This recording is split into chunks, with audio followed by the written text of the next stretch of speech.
আসসালামু আলাইকুম প্রিয় অষ্টম শ্রেণীর ছাত্রছাত্রীবৃন্দ।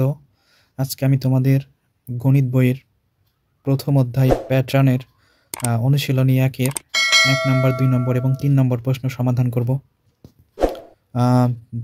তোমাদের যে গণিত বইটা দেওয়া হয়েছে সেটা হচ্ছে 2013 শিক্ষাবর্ষ থেকে যেটা চালু আছে সেইটা। তাহলে আমরা প্রথম অধ্যায় একটু দেখে নিই। দেখো, সূচিপত্রে কিন্তু প্রথম অধ্যায়ে প্যাটার্ন আছে। তাহলে এই যে প্যাটার্ন, এই প্যাটার্ন অধ্যায়ের থেকে আমাদের শুরু হচ্ছে প্যাটার্ন অধ্যায় থেকে। তাহলে এই যে প্যাটার্ন অধ্যায়ের অনুশীলনীতে চলে যাব আমরা।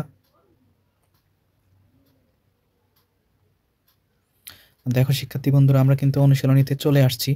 এখন এই যে অনুশীলনীতে 1 নম্বর প্রশ্নে বলছে যে এটা হচ্ছে কিন্তু বহুপদী প্রশ্ন এগুলোই। তাহলে এই বহুপদী প্রশ্ন আমরা একটু সলভ করব। দেখো 1 নম্বর প্রশ্নে কিন্তু বলা আছে যে 3 ক্রমের ম্যাজিক বর্গ সংখ্যা গঠনে আমাদের কি কি লাগে। দেখো এখানে কিন্তু 1 নম্বরে দিছে ম্যাজিক সংখ্যা হবে 15, 2 নম্বরে কিন্তু কেন্দ্রীয় ছোট বর্গক্ষেত্র সংখ্যাটি হবে 5, 3 নম্বরে কিন্তু বলছে ক্ষুদ্র বর্গগুলোতে 1 থেকে 15 পর্যন্ত ক্রমিক স্বাভাবিক সংখ্যা বসানো থাকে। তাহলে এই অঙ্কটি করার জন্য আমাদেরকে পৃষ্ঠা নাম্বার 6 যেতে হবে। তো চলো পৃষ্ঠা নাম্বার 6 আমরা একটু ঘুরে আসি। দেখো শিক্ষার্থী বন্ধুরা, এটাই হচ্ছে পৃষ্ঠা নাম্বার 6। তাহলে এই 6 নম্বর পৃষ্ঠায় দেখতে পাচ্ছ এই যে এখানে লেখা আছে, দেখো 3 ক্রমের ম্যাজিক বর্গ। 3 ক্রমের ম্যাজিক বর্গে এখানে লেখা আছে, দেখো এই যে ম্যাজিক সংখ্যা কিন্তু হয় এখানে 15, এই যে 15 দেখো। আবার যে কেন্দ্রে যে সংখ্যাটা থাকে সেটা দেখো এখানে বলতেছে 3 ক্রমের ম্যাজিক সংখ্যা হবে 15। আর এই যে এখানে দেখো প্রতি ক্ষুদ্র বর্গক্ষেত্র হচ্ছে 1 থেকে 9 পর্যন্ত ক্রমিক সংখ্যা থাকে। তারপরে দেখো আরেকটা লাইন এখানে আছে যে এই যে ছোট বর্গক্ষেত্র কিন্তু 5 সংখ্যা বসানো হয়। এই যে ছোট বর্গক্ষেত্রে কিন্তু 5 থাকে।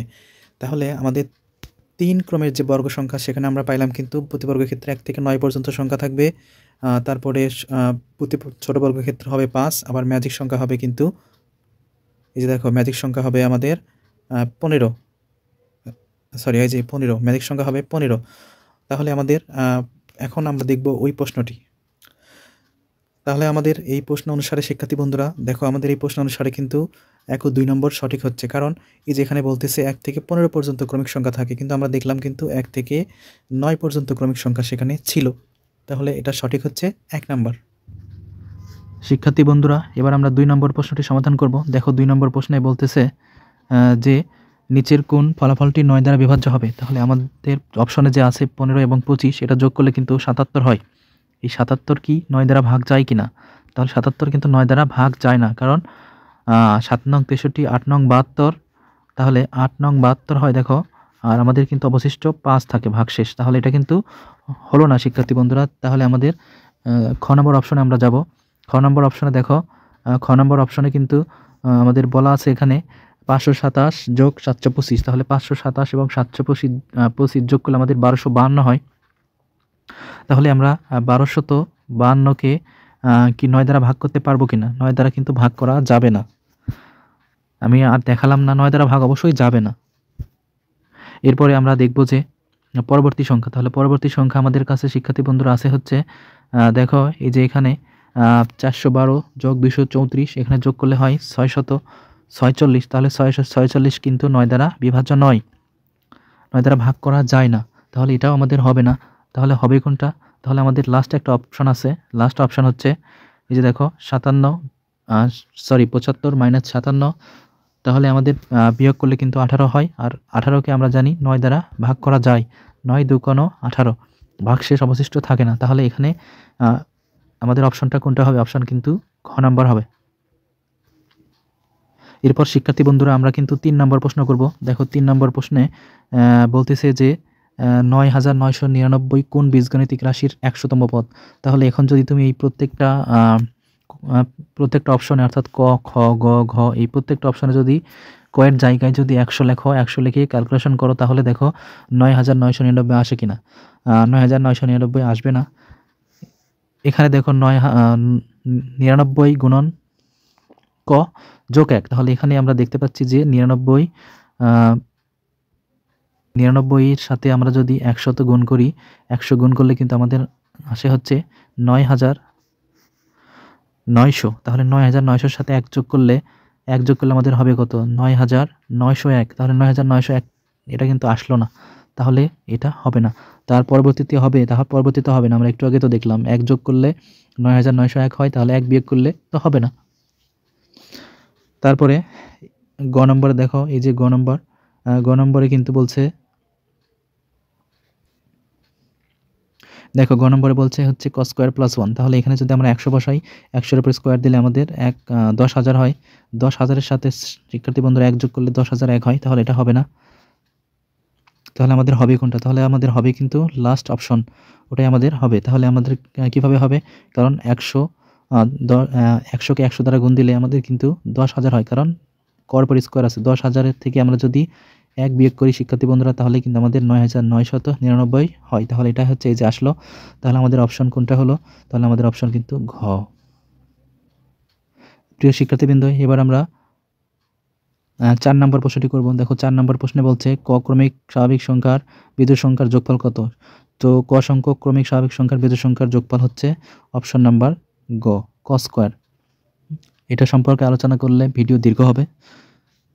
এরপর আমরা দেখব হচ্ছে 5 নম্বর প্রশ্ন। শিক্ষার্থী বন্ধুরা 5 নম্বর প্রশ্ন দেখতে পাচ্ছ যে এখানে বলা আছে যে 5 নম্বরে কিন্তু বলা আছে যে 1 থেকে 100-র মধ্যে কতটি সংখ্যাকে দুইটি স্বাভাবিক সংখ্যার বর্গের যোগফল আকারে প্রকাশ করা যায়? তাহলে এটা অপশন হবে গ, 35টি। অর্থাৎ 1 থেকে 100-র মধ্যে 35টি সংখ্যা আছে যেগুলোকে বর্গের যোগফল আকারে প্রকাশ করা সম্ভব। সো এরপরে শিক্ষার্থী বন্ধুরা এখানে একটা উদ্দীপক দেওয়া আছে, উদ্দীপক থেকে 6 এবং 7 নম্বর প্রশ্নে অ্যান্সার করতে বলতেছে। তাহলে 6 নম্বর প্রশ্নে বলছে কর স্থানে কত হবে? তাহলে এখানে কর স্থানে কত হবে? তাহলে দেখো এখানে যে 3টা সংখ্যা আছে, 3টা সংখ্যা যোগ করলে কিন্তু 45 হয়। আবার এই 3টা সংখ্যা যোগ করলেও 45 হয়। আবার এই 3টা সংখ্যা যোগ করলেও 45 হয়। অর্থাৎ এই সব কটা সংখ্যা যোগ করলেই 45 হচ্ছে। তাহলে শিক্ষার্থী বন্ধুরা তাহলে কিন্তু এই যে এই দিকে গুণ করলে এদিকে সব কয়টা 3টা মান যোগ করলেও কিন্তু 45 হবে। এখন তাহলে কর স্থানে উপযুক্ত কোন সংখ্যাটি বসাতে হবে? তাহলে এই কর স্থানে কিন্তু আমরা এই যে যোগ করছি, এই যোগফল যেটা আমাদের হয়েছে, যেমন আমি যদি তোমাকে দেখাই,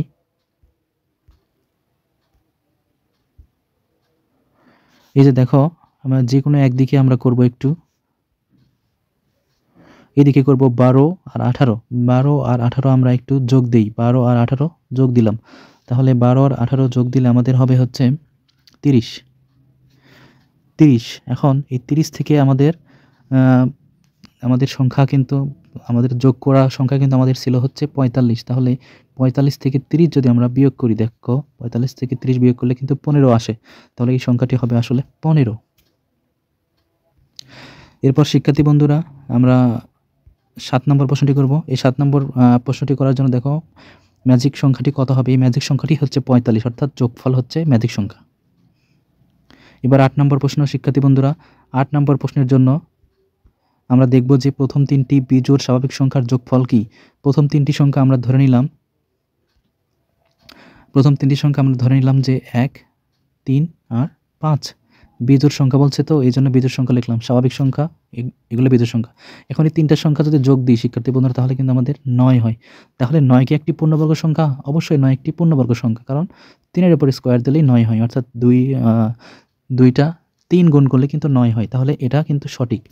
এবার আমরা দেখব যে 2 নম্বর প্রশ্ন। সো 2 নম্বর প্রশ্নে বলতেছে যে এটি একটি বিজোড় সংখ্যা। অবশ্যই 9 একটি বিজোড় সংখ্যা, আমরা বুঝতে পারতেছি। 9 একটি মৌলিক সংখ্যা 3 নম্বর। সো 9 কিন্তু মৌলিক সংখ্যা নয়, কারণ 9কে 3 দ্বারা ভাগ করা যায়। অর্থাৎ আমরা যেটা ভাগ করা যায় না সেই সংখ্যাই হচ্ছে আমাদের মৌলিক সংখ্যা। তাহলে আমাদের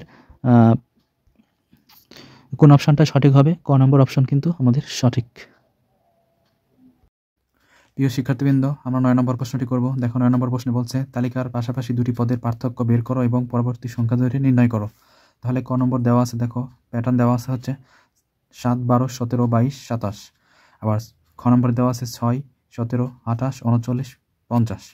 চলো তাহলে আমরা শুরু করি। প্রিয় শিক্ষার্থীবৃন্দ, দেখো আমি 9 নম্বর প্রশ্নটি এখানে তুলে নিছি। 9-এর ক নম্বর। দেখো আমরা এখানে দেখতে পাচ্ছি যে ক নম্বরে 7, 12, 17, 22 এবং 27 এই 5টি প্যাটার্ন দেওয়া আছে এখানে। তাহলে এই প্যাটার্নটির আমরা পার্থক্য একটু বের করে নিই। তাহলে দেখো এই যে 12 থেকে 7 বাদ দিলে আমাদের পার্থক্য বের হয় 5। আবার 17 থেকে 12 যদি আমরা বাদ দিই তাহলেও আমাদের পার্থক্য 5 হয়। আবার 22 থেকে যদি আমরা 17 বিয়োগ করি তাহলেও আমাদের পার্থক্য 5 হয়। আবার 27 থেকে 22 আমরা যদি বিয়োগ করি তাহলেও কিন্তু আমাদের পার্থক্য 5 হয়। সো শিক্ষার্থী বন্ধুরা, আমরা কিন্তু দেখতে পাচ্ছি যে এখানে যে পরপর পদ আছে সেই পদের পার্থক্য হচ্ছে 5 করে। তাহলে আমরা একটু লিখি যে পাশাপাশি পার্থক্য বা প্রতিবার পার্থক্য, তুমি যেটাই লেখো, প্রতিবার পার্থক্য 5 করে। তাহলে এখন পরবর্তী সংখ্যা কি হবে? দেখো এখানে যেহেতু প্রতিবার পার্থক্য 5 করে হয়েছে, তাহলে প্রথম পদটা একটু লক্ষ্য করো। প্রথম পদের সাথে এই পার্থক্য 5 যোগ করে কিন্তু 12 হয়েছে। দেখো 5 আর 7 যোগ করলে 12, তারপরে আবার 12 যখন হয়েছে 12-র সাথে আবার কিন্তু এই পার্থক্য 5 যোগ করলে কিন্তু 17 হয়েছে। এভাবে 17-র সাথে আবার এই পার্থক্য 5 যোগ করলে 22, 22-এর সাথে আবার এই পার্থক্য 5 যোগ করলে 27 হয়। অর্থাৎ আমাদের যে পার্থক্য আছে আমরা সেই পার্থক্যটাই পরবর্তী পদের সাথে যোগ দেব। তাহলে আমাদের এখানে যেহেতু 27 আছে, তাহলে 27 তো হবেই।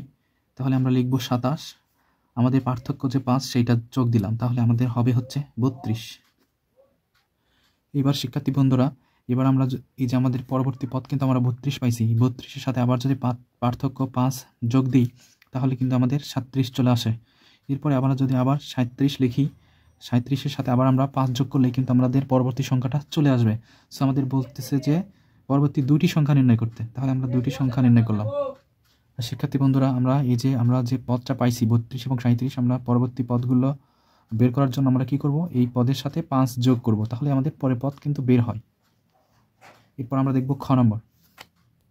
প্রিয় শিক্ষার্থীবৃন্দ, দেখো আমি খ নম্বর প্রশ্নটি লিখে নিছি। এখন আমরা এটার পার্থক্য বের করব। দেখো 17 থেকে 6 আমরা বাদ দেব। 17 থেকে 6 বাদ দিলে হয় 11, 28 থেকে 17 বাদ দিলে হয় 11, আবার 39 থেকে 28 বাদ দিলে হয় 11, আবার 50 থেকে 39 বাদ দিলে হয় 11। অর্থাৎ আমাদের কিন্তু প্রতিবার পার্থক্য কত হচ্ছে শিক্ষার্থী বন্ধুরা? প্রতিবার পার্থক্য হচ্ছে কিন্তু 11 করে। তাহলে আমাদের যে পদটা আমরা পাইছি লাস্ট পদ, সেই পদের সাথে আমাদের পার্থক্য যোগ দিলে কিন্তু আমাদের পরবর্তী পদটা চলে আসে। তাহলে আমরা কি করব? এই লাস্ট পদটা লিখব। লাস্ট পদ লেখার পর আমাদের পার্থক্যটা যোগ দেব। তাহলে দেখো 11 আর 50 যদি আমরা যোগ করি তাহলে 61 হয়। আবার 61 আমরা লিখলাম, 61-এর সাথে আবার 11 যোগ দেব, তাহলে আমাদের হবে হচ্ছে 72। একইভাবে আমরা কিন্তু 72-এর সাথে 11 যোগ করে পরবর্তী সংখ্যাটা নির্ণয় করতে পারি। প্রিয় শিক্ষার্থীবৃন্দ, আমি দেখো 10 নম্বর প্রশ্নটি তুলে নিছি।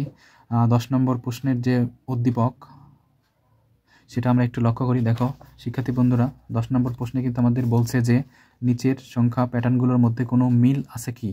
প্রতিটি সংখ্যার পরবর্তী সংখ্যা নির্ণয় করতে বলছে। তাহলে আমরা এই যে প্যাটার্নগুলো লিখে নিছি এখানে আমি। এখন প্যাটার্নগুলোর থেকে আমরা পার্থক্য বের করি শিক্ষার্থী বন্ধুরা। এই যে দেখো 1 থেকে 1 বিয়োগ করলে কিন্তু 0 হয়, আবার 2 থেকে 1 বিয়োগ করলে কিন্তু 1 হয়, আবার 3 থেকে 2 বিয়োগ করলেও 1 হয়, 5 থেকে 3 বিয়োগ করলে 2 হয়, 8 থেকে 5 বিয়োগ করলে 3 হয়, 13 থেকে 8 বিয়োগ করলে 5 হয়।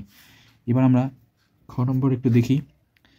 4 থেকে 4 বিয়োগ করলে 0 হয়, 5 থেকে 4 বিয়োগ করলে 1 হয়, 6 থেকে 5 বিয়োগ করলে 1 হয়। দেখো আবার 8 থেকে 6 বিয়োগ করলে কিন্তু 2 হয়, 11 থেকে 8 বিয়োগ করলে 3 হয়। সো শিক্ষার্থী বন্ধুরা, আমরা দেখতে পাচ্ছি দেখো এখানে কিন্তু পার্থক্য একই করে বিদ্যমান। দেখো 0 1 1 2 3, এখন দেখো 0 1 1 2 3 এরকম করে কিন্তু চলতে আছে। তাহলে এটার কিন্তু অবশ্যই মিল আছে। তাহলে তুমি লিখবা যে হ্যাঁ, মিল রয়েছে। কারণ প্রশ্নে বলছে কিন্তু মিল আছে কিনা, তাহলে অবশ্যই মিল আছে। কারণ হচ্ছে পার্থক্য একই, পার্থক্য কিন্তু একই। এখন আমরা কি করব? এখন আমরা ক নম্বরের জন্য বলছে পরবর্তী সংখ্যা নির্ণয় করতে। তাহলে পরবর্তী সংখ্যাটি নির্ণয় করার জন্য আমাদের কিন্তু দেখো এখানে 0 1 1 2 3 5, তাহলে তার পরবর্তী সংখ্যার পার্থক্য হবে, দেখো প্রথমটার এটা কীভাবে চলতেছে সেটা তুমি বোঝো আগে। তাহলে 0 আর 1 যোগ করলে কত হয়? 1 হয় না? আবার 1 আর 1 যোগ করলে 2 হয়, আবার এই 2 আর 1 যোগ করলে 3 হয়, 3 আর 2 যোগ করলে 5 হয়। তাহলে পরবর্তী সংখ্যা অবশ্যই 8 হবে পার্থক্য। 3 আর 5 যোগ করলে 8 হয়। এভাবে কিন্তু চলতেই থাকবে। তাহলে যেহেতু আমাদের সংখ্যা আছে কিন্তু 8, তাহলে 13, তাহলে 13-র সাথে 8 যোগ করলে আমাদের কিন্তু পরবর্তী সংখ্যাটা চলে আসবে। তাহলে আমরা একটু এই যে পার্থক্যটা লিখে নিই যে পার্থক্য হবে, এটা কিন্তু আমি ক নম্বর করতেছি শিক্ষার্থী বন্ধুরা। পার্থক্য হবে, তাহলে আমাদের কিন্তু এই যে 3 আর 5 যোগ করতে হবে, তাহলে কিন্তু আমরা পার্থক্য পেয়ে যাচ্ছি হচ্ছে 8। এখন আমরা এই 8 কী করব শিক্ষার্থী বন্ধুরা? 8 কিন্তু আমরা এই যে 13-র সাথে যোগ দেব, তাহলে কিন্তু আমাদের পার্থক্য হচ্ছে। অতএব সরি, তাহলে কিন্তু আমাদের পরবর্তী সংখ্যাটা আসতেছে। সো শিক্ষার্থী বন্ধুরা, আমরা পরবর্তী সংখ্যা বের করার জন্য পরবর্তী সংখ্যা হবে আমাদের যে সংখ্যাটি আছে, লাস্ট সংখ্যা হচ্ছে 13 যোগ আমাদের পার্থক্যটা বিয়োগ করতে হবে। আমরা যে পার্থক্যটা পাইলাম এখন 8 আমরা যোগ দিব। যোগ দিলে দেখো 21 হয়। এটাই হচ্ছে আমাদের অ্যান্সার। এখন আমরা দ্বিতীয়টার জন্য খ নম্বরের জন্য লিখব। খ নম্বরের পার্থক্য আমাদের কত হবে? দেখো, খ নম্বরের পার্থক্য কিন্তু এখানে লাস্ট আছে 2 এবং 3। তাহলে 2 আর 3 যোগ করলে হয় 5। তাহলে শিক্ষার্থী বন্ধুরা আমাদের 11-র সাথে 5 যোগ করতে হবে। অতএব পরবর্তী সংখ্যা হবে আমাদেরকে যোগ করতে হবে। তাহলে 11 যোগ 5 16। তাহলে 11 যোগ 5 সমান 16। তাহলে শিক্ষার্থী বন্ধুরা এটাই কিন্তু আমাদের অ্যান্সার।